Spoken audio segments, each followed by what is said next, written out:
और इधर राजा रघुवंशी के परिवार में आखिरकार एक खुशखबरी आई है। राजा के बड़े भाई के एक बेटे का जन्म हुआ है।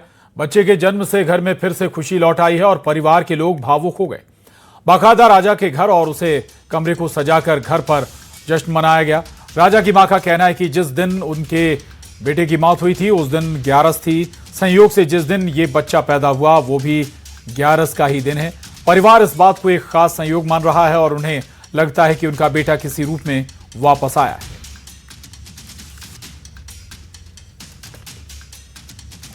हम खुशी को राजा के रूप में देखना चाह रहे हैं, क्योंकि हमको मतलब जो खुशी आई ना वो राजा ही आया है।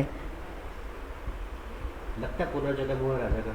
हाँ, लगता नहीं, यकीन है कि राजा का पुनर्जन्म हुआ, क्योंकि उसकी हरकत भी पूरी राजा जैसी है। क्योंकि राजा को तो मैंने शुरू से ही देखा ना, राजा ही जैसी उसकी आंखें लगती हैं, नाक राजा जैसी लगती है। वो अपन को देखता ना तो देखते ही रहता।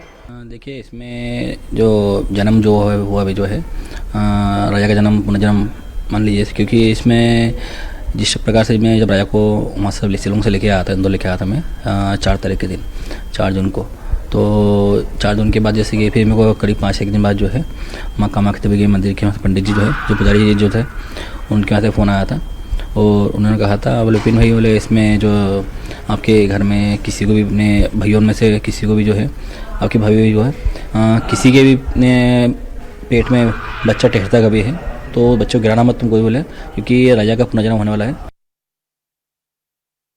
और राजा रघुवंशी हत्याकांड में बड़ा अपडेट आया है। आरोपी सिलोम जेम्स की कोर्ट में पेशी हुई, शिलोंग की स्थानीय अदालत में पेशी हुई है। पुलिस ने सप्लीमेंट्री चालान पेश किया था।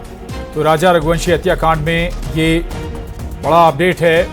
बता दें आपको, आरोपी सिलोम जेम्स की कोर्ट में पेशी हुई।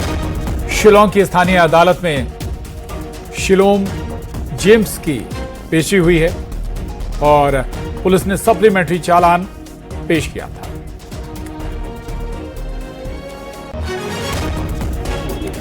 आज सप्लीमेंट्री चालान पेश होना था, जिसकी कॉपी वगैरह जो है डिफेंस की, जिसके रिगार्डिंग हम शिलोंग को प्रेजेंट किया है हमने कोर्ट में। तो डीसी के द्वारा प्रोसेस से कि डायरेक्ट नहीं, आज फिजिकल प्रेजेंस था, डीसी को प्रेजेंट नहीं था, फिजिकल प्रेजेंस। और इधर राजा रघुवंशी के परिवार में आखिरकार एक खुशखबरी आई है। राजा के बड़े भाई के एक बेटे का जन्म हुआ है। बच्चे के जन्म से घर में फिर से खुशी लौट आई है और परिवार के लोग भावुक हो गए। बाकायदा राजा के घर और उसे कमरे को सजाकर घर पर जश्न मनाया गया।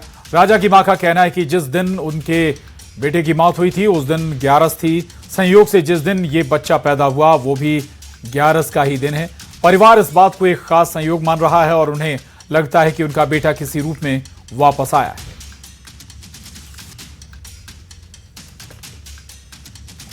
हम खुशी को राजा के रूप में देखना चाह रहे हैं, क्योंकि हमको मतलब जो खुशी आई ना वो राजा ही आया है। लगता पुनर्जन्म हुआ राजा का?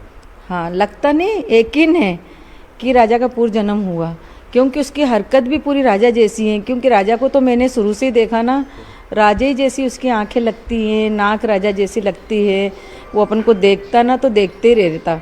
देखिए, इसमें जो जन्म जो है हुआ भी जो है राजा का जन्म पुनर्जन्म मान लीजिए, क्योंकि इसमें जिस प्रकार से मैं जब राजा को वहाँ से शिलोंग से लेके आया था, इंदौर लेके आया था मैं 4 तारीख के दिन, 4 जून को।